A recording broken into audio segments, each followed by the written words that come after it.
Good morning. Thank you, Lauren. Thank you, everyone, for joining us for the first office hours of the 2020-21 school year.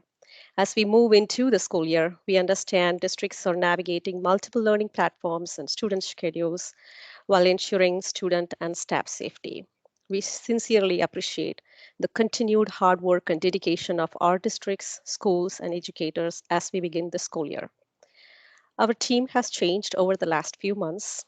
At the end of the last school year, we shared the news of some reorganization here at TPI, namely that the Offices of Student Assessment and Educational Accountability would merge into a unified Office of Educational Accountability, OEA team. I remain in the role of the OEA director, and I'm happy to share with you that Sam Borad started as the new assistant director on August 3rd. Sam will support accountability and data related work for the team. He has worked as a policy consultant in OEA for over 5 years and brings not only a wealth of knowledge about both state and federal accountability, but also a passion for equity into his work. Please join us in welcoming Sam into his new role. As a reminder, we are happy to retain our current Assistant Director, Phil Olson, who will continue to support the assessment-related work.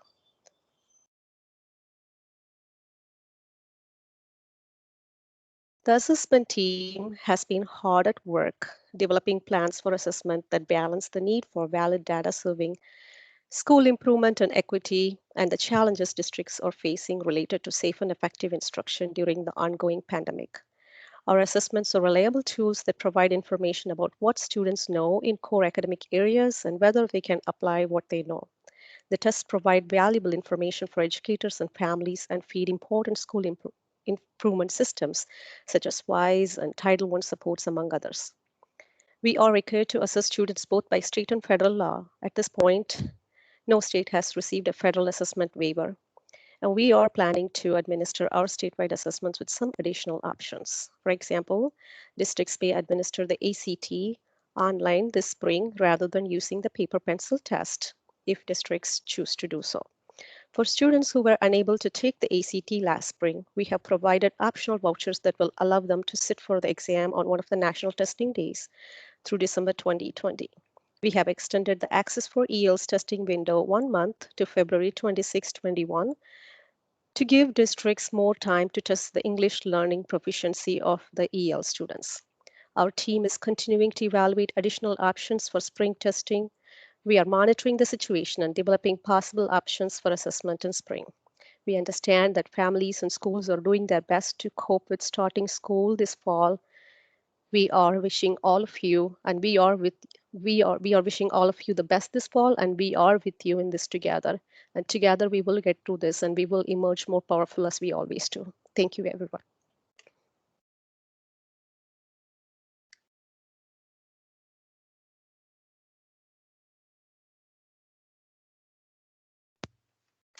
Good morning, this is Jesse with the Access for EL's updates. A big change this fall is that WIDA has released a remote screener. This is very different than their standard ELP screeners, so we've created some guidance for how to use it. In particular, it doesn't produce a ELP score of like 1 to 5, so we needed a little bit more information about how you would go from what the screener provides to that. It also is a fairly coarse instrument, and so there'll be a need for some additional information gathered to make sure that an EL identification is appropriate. Just a reminder, within federal law, we have 30 days to identify English learners and provide ESL services, and that hasn't been waived. So although this is a little bit more challenging this year than previous years, we still have that requirement. We would prefer the standard WIDA ELP screeners be used, but we recognize that this won't be possible in all situations. So please make use of the WIDA remote screener if necessary. We just wanted to highlight that WIDA still has a lot of e-learning available, and this is open for all educators in the state of Wisconsin. It's not just for ESL teachers. There are courses for administrators and classroom teachers for how to support ELs. WIDA has supplemented this year with 3 mini courses on supporting English learners during distance learning. So if your district's in need of some professional learning to support English learners, this is free, and you can create accounts for any staff that need that within the WIDA Secure portal. And as VG noted, we've extended the test window for access, but other than that, it's going to be a fairly standard administration year. The month of October, as normal, is reserved for private school pre-ID uploads. You can either work with the private schools to get a roster from them and upload it yourself, or you can give them the ability to do that within the WIDA AMS. November 2nd is our hard deadline where we will be uploading the private school. We'll be uploading the pre-ID window for the public schools in the state. That is also the last day to upload private school pre-ID rosters. November 2nd is a Monday, so you'll probably need to have your SIS updated by about the middle toward the end of the week before, just to make sure everything's synced by the time we do that data pull Monday morning. November 10th, test setup will be available. The week of Thanksgiving, as normal, materials will arrive, and then December 1st, the test window will open. Just note that is a Tuesday, and that's a slight change from previous years. Normally, we would be done about the end of January, but this year we've extended to the end of February just to make sure you have additional flexibility. In part, this is because WIDA will not have a remote option for this year, so access testing will need to be done in person, and we recognize that you may need some additional time to figure out the mechanics of how that's going to work.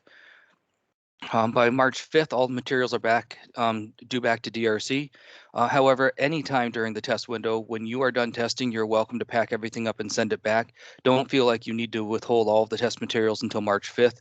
If you're done by the middle of January, great. And in fact, we would encourage, if situations allow for it, get the testing done early in December and January, just because we really don't know what we're going to see for the rest of the school year. Dates after March 5th, we don't have fully fleshed out yet. In part, that's because WIDA and DRC need the data from all of the states to do the QC of the test to make sure it's a valid test. And we're not really sure what other states are going to be doing. And so until we have a better feel for what our returns look like and when they're going to get enough materials from us and other states to do their data QC, we won't really know what some of the other dates look like. But as we get closer to that, we'll definitely be sharing.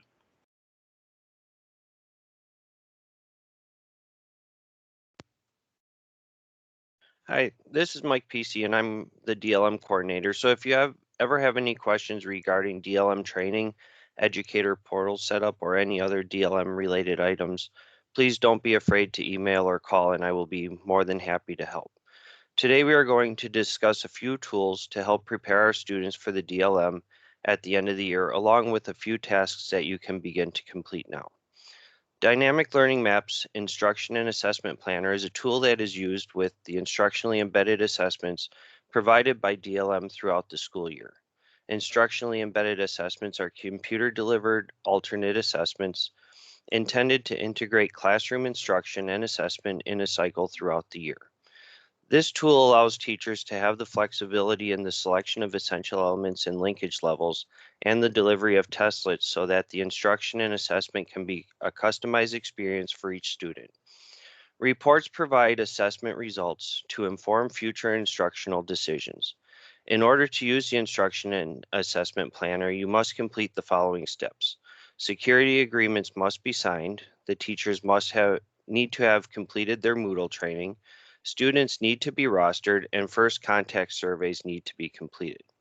More information can be found on the Wisconsin side of the DLM's website. Every year, teachers and district assessment coordinators change roles in districts. If we do not remove the teachers and coordinators who have changed, there are users with access to student data that should not have access. District test coordinators have the ability to remove teachers that no longer need access in your districts. This is an important security issue. Any assessment coordinator roles will need to be changed at the state level. Reach out to me to get assistance in changing those.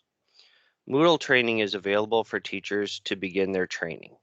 New teachers will be required to take the new teacher training and can expect to spend about 3 hours completing the modules. Returning teachers who took the training last year, need to only take the refresher course and can expect to spend about an hour completing the course. It is important to note that the need to take new teacher training is based upon whether a teacher took the training last school year, not whether you gave an assessment. Finally, DLM is in the process of updating their instructional professional development modules. The goal is to make them more user-friendly. The new modules will be more interactive and more in line with the current system. As new versions are being developed, the old versions will still be available. In all, there are more than 55 professional development modules that teachers may access to help improve instruction for the students with the most significant cognitive disabilities. The PD can be accessed by following the link above. And here is just a list of the planned modules that are or will be updated this year. I encourage you to share these modules with your educators as a way to help improve instruction for our students.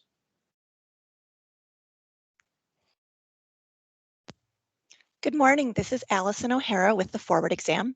I have just a few reminders for you today about the Forward Exam. First, the 2020-2021 Accessibility Guide became available on the Forward Exam Accommodations and Supports website in August this year.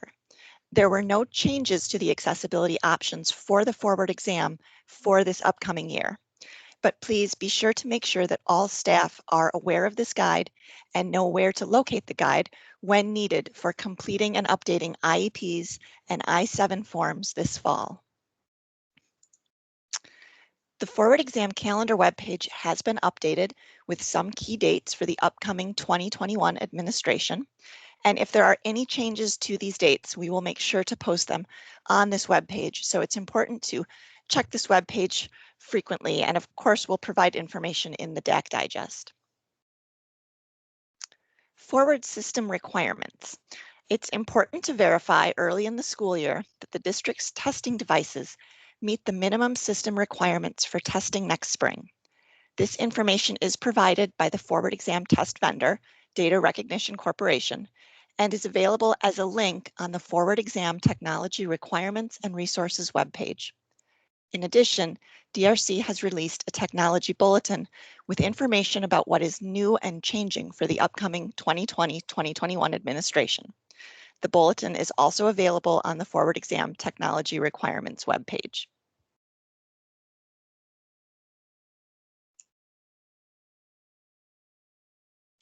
If you have not already done so, be sure to submit your district's annual DAC and DTC update forms by September 30th.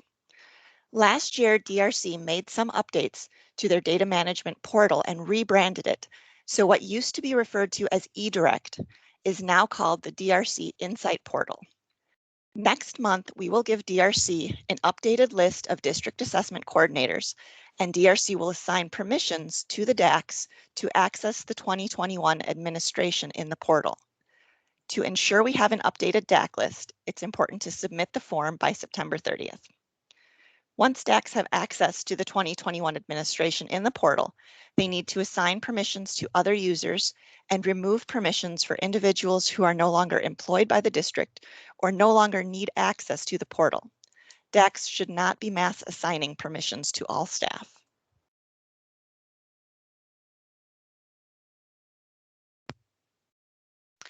Good morning. This is Nikki Brackenier, the ACT and Aspire coordinator. This morning, I just wanted to share a few updates with ACT that are going to be new for the 2021 administration. One of the big highlights for this year is we are, as Vijay had mentioned, offering the opportunity for districts and schools to be able to take the ACT online.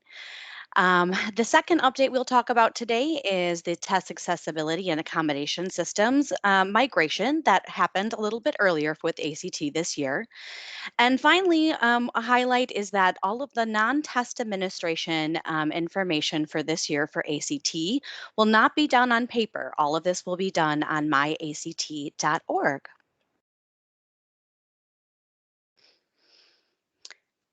So ACT with Writing 2021 dates for 11th grade students, including online testing, are listed on the screen.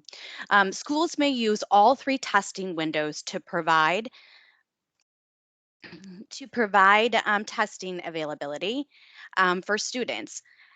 DPI strongly encourages districts to test in test window 1 if possible. This allows the use of test window 2 and 3 to be used for makeup testing. Testing is available on weekdays only.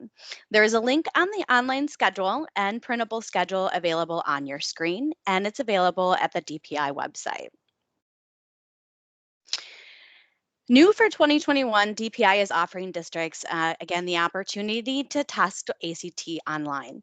As noted before, ACT online testing is not a requirement, and districts have the opportunity to choose to administer ACT on paper, online, or a combination of both paper online. Online testing provides districts an additional 15 days of testing opportunities. Districts can split their testing population over multiple days and can test online using online testing can be used as makeup for students who missed paper testing. The TAA system will open early this year on September 14th, 2020. ACT migration TAA into to success.act.org.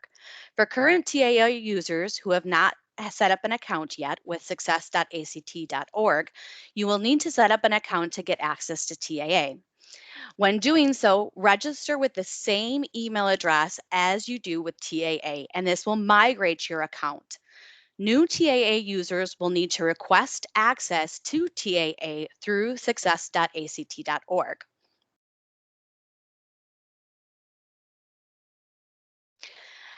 So PA Next is the administrative portal system which school test coordinators and district assessment coordinators use to manage data. School test coordinators will use PA Next through select test participation dates, verify student information, and order materials.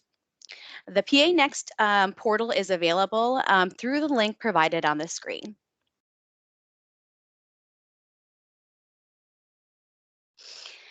So on this slide, I've just highlighted a couple of few important dates to remember.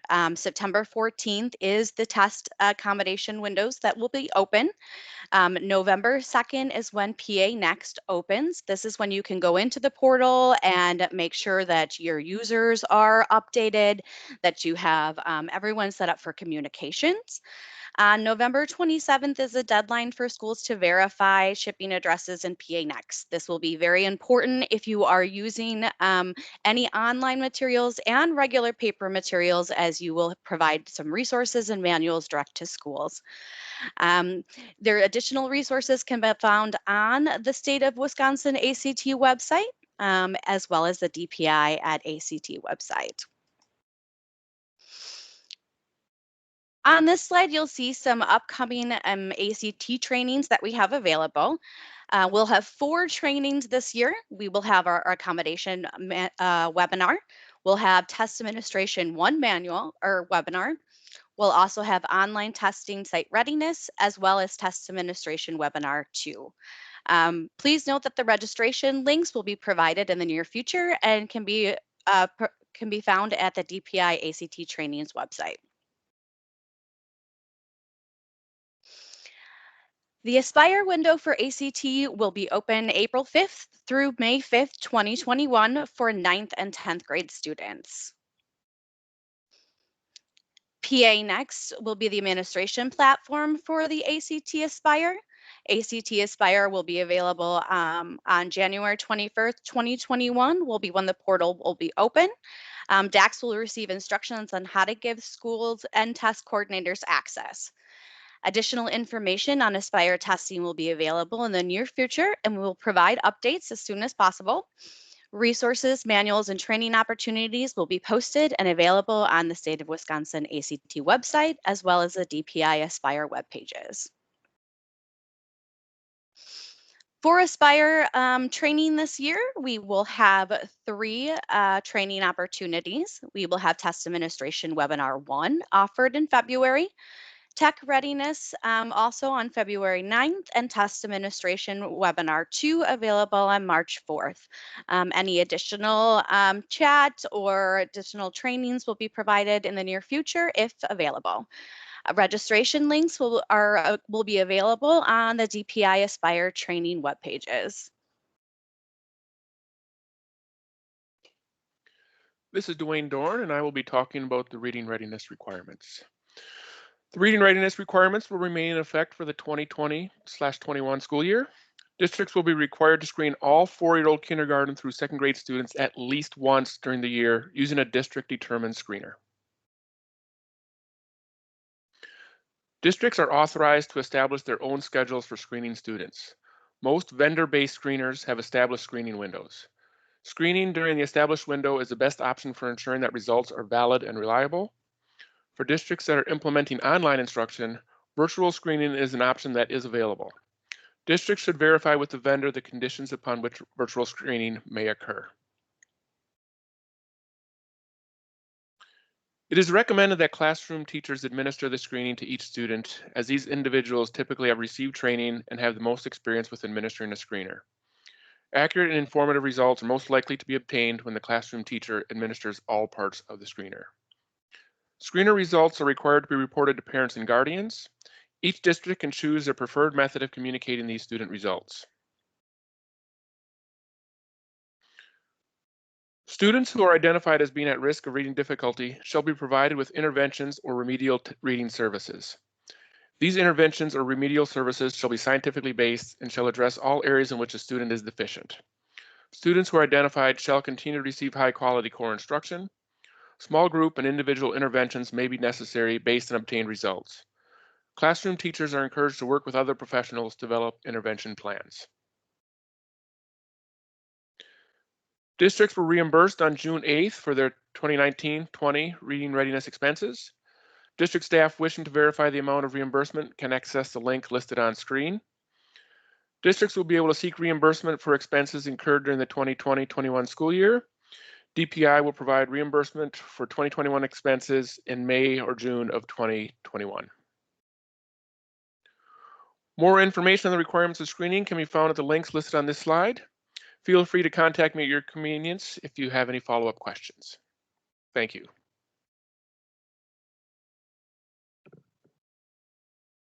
Hi, this is Angela, the NAEP State Coordinator for Wisconsin. The National Center for Education Statistics and the U.S. Department of Education, which it oversees the administration of NAEP, NCS has determined that NAEP will be administered this school year in a smaller sample of schools than originally planned and with an extended test window to accommodate different school schedules and student testing needs. There will be some implications in the reporting of the results. Most notably, there will be no Trial Urban District Assessment or TUDA results, so we will not receive Milwaukee District level results from this assessment. There might also be some limited subgroup results. NAEP will only test grades 4 and 8 reading and math this year, and they've postponed the other subjects on the original schedule until later years. Notifications should be going out to district administrators and DACs by the end of September. We are hoping to send those by email this year, knowing that many people are not working in their offices. Soon after the district notifications go out, we will send emails with detailed information to principals. Those emails will include links to materials that would normally be in hard copy mailings, plus additional information specific to this year, including COVID safety protocols. Also in those emails will be information about registering for MyNAEP, which is the secure site where most activities to prepare for NAEP will take place. The first task for principals to complete is the Provide School Information form by October 15th. And this should only take a few minutes, but it needs to be completed before we submit student lists on behalf of schools. Principals can designate a NAEP school coordinator to do this task and other NAEP tasks. As always, NAEP field staff will bring tablets and all testing materials to schools, and this year they will administer the assessments following enhanced COVID safety guidelines. You can find more detailed information about the assessments on each school's MyNAEP page, and DACs will receive registration information for a district view of MyNAEP in the emails that I'm sending out. As always, you can contact me with any additional questions.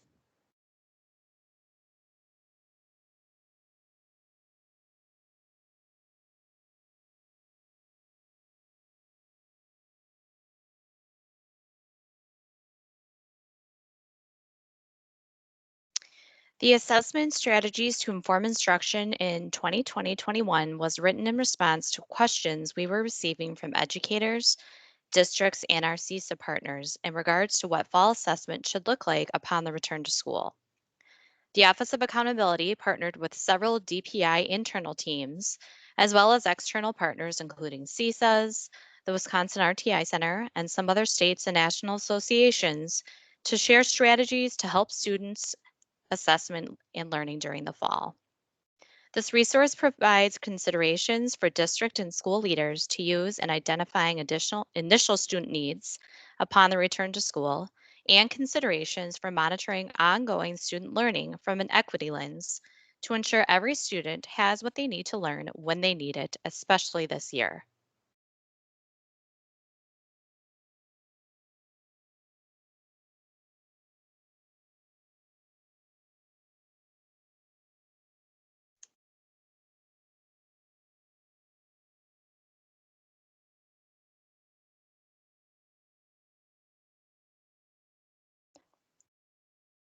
During the spring, 2 great formative assessment resources were shared via the Formative Assessment website. The Formative Assessment Resources for Parents website was created to help student and parents engage in formative practices during virtual learning. This website helps parents learn more about what formative assessment practices are, includes a video about formative assessment, and offers helpful resources to engage in formative assessment practices with students at home.